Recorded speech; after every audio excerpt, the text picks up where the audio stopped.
তার পারিবারিক কল্যাণ এবং মঙ্গলের জন্য। কারণ নাতি এখানে উপস্থিত, তার মেয়ের জন্মদিন, স্ত্রী উপস্থিত, আজকে মেয়ের জন্মদিন। মেয়ের জন্মদিনে নাতি যা সেজেছে আজকে কি বলবো,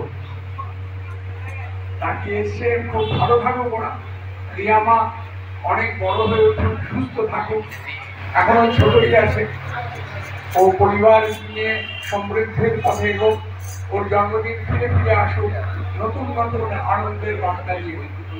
এছাড়াও অশোক এবং তার পরিবার ভালো থাকুক, সুস্থ থাকুক, আনন্দ থাকুক, সবাই মিলে উপস্থিত থাকেন। সবাই এই পরিবারের জন্য ঠাকুরের কাছে প্রার্থনা জানাচ্ছি। এছাড়াও সৎসঙ্গে যারা উপস্থিত থাকবেন, প্রত্যেকের কল্যাণ এবং মঙ্গল হোক, সবাই খুব ভালো থাকবেন। সৎসঙ্গে ভালো থাকার জায়গা, তাই প্রত্যেকের জন্য ঠাকুরের কাছে প্রার্থনা করুন যাতে সবাই ভালো থাকে।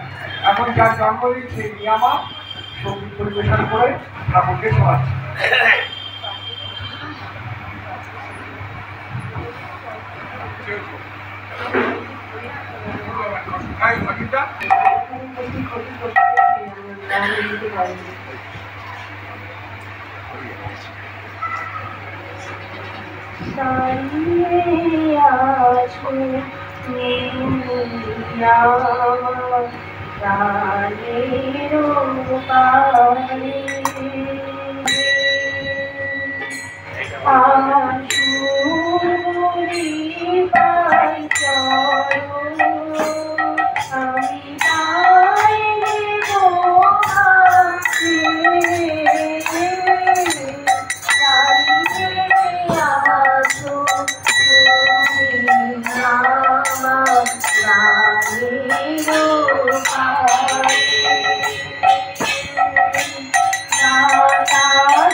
নাম